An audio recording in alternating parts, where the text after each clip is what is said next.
This one goes out to all the perfectionists out there. If you're anything like me, sometimes that line between excellence and perfection gets a little bit blurred.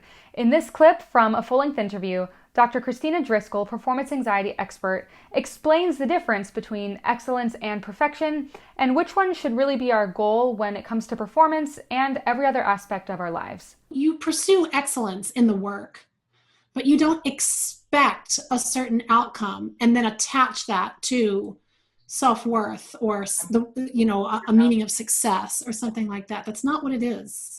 That's a lie. It's the great lie that perpetuates humanity. It's that somehow if you only do something in a certain way, or if it's perfect, that you're somehow successful, and if you don't, that you're not. Yeah.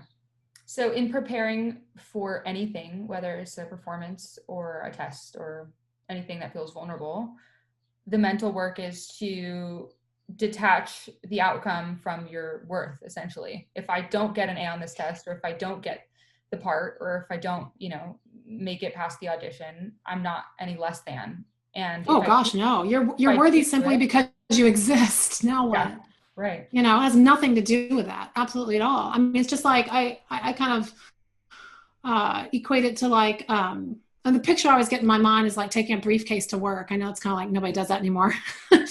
Dating myself. But, if you think about it, like if you take a briefcase to work, and you open the briefcase at work and you do the stuff, and then, you put the work back in the briefcase. When you get home, you set the briefcase by the door and you go have your life, but you don't come home and say, I had a bad day at work and now I'm going to rub everything in the suitcase all over myself and roll around in it. And like, just, I'm just going to live in that. And you don't do the same thing also if it was a good day, right? You don't say I had a good day at work and I'm just going to wear all these papers and stuff all over me forever because it was good and this defines who I am.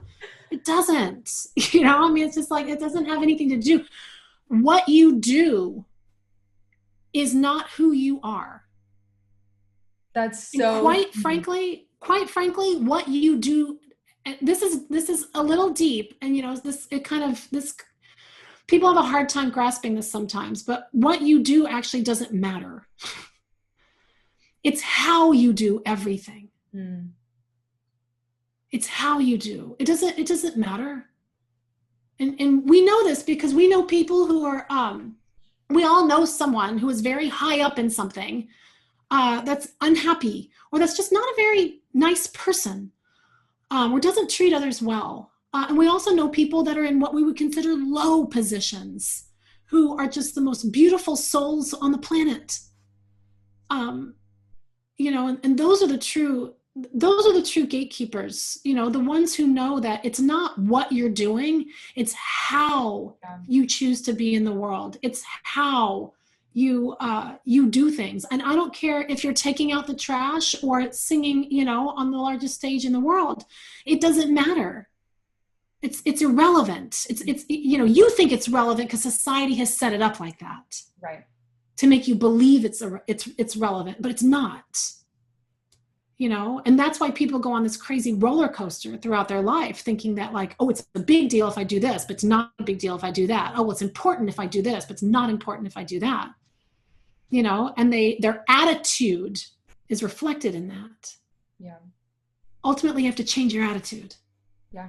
We all have to change our attitude and realize that our attitude toward whatever we're doing, whether it's, like I said, taking out the trash, clean up your desk, or doing homework, or trying to figure out something that, you have to do that you don't feel like you're particularly good at, or doing something you're really good at, or, doing something that's really meaningful or fun to you. It doesn't matter. That the attitude that you have is a choice. And you can choose to attach your worth. You can choose to think that this thing is more important to that thing, but it's not. I think some people might be tempted to take that and say like, well, I don't care. You know what I mean? To flip to the opposite extreme and go into something and be like, well, this doesn't matter at all. I don't care about this. Yeah, I know. I agree. And that's why I say it's kind of hard to swallow. But what it really does is creates freedom for you. Yeah. And make you realize that you don't have to think that, you don't matter as much as this person because you're doing this particular thing, or that if you're not having a big stage career, and you're singing, in your community, that somehow what you're doing is less important, or has less value or less worth. That's not true. Saying that nothing matters and that then you just shouldn't do anything is basically a reactive or a repressive nature, with that information, as opposed to saying, well, now that it doesn't matter, how would I do this? How would I do what I want to do? Yeah. How do I want to be in the world? Yeah. And not feeling like, somehow you're somehow, a victim of the system or a victim of circumstances, or that it's not fair. Those are all very much prevalent ideas, but it is a choice. Yeah. It's a lack of awareness usually, and thinking that like, well, I just won't do anything. It's like, well, if people say that to me, I usually push back on them and say, well, are you really honoring your purpose if that's your attitude? Are you really stepping up, in service in some way to yourself, to others? Like I said, I didn't say who cares. I said, who cares what you do? With over 20 years of performance experience and research, Dr. Kristina Driskill is an expert on performance anxiety and how the brain works. She holds a Doctor of Musical Arts degree, as well as certifications in social emotional arts, business coaching, and money mindset. She's a published author and has built a successful coaching and consulting practice, helping others identify and work through fear-based thoughts and habits. If you want to know more about her, you can check out the description below for more information, as well as links to her website and social media.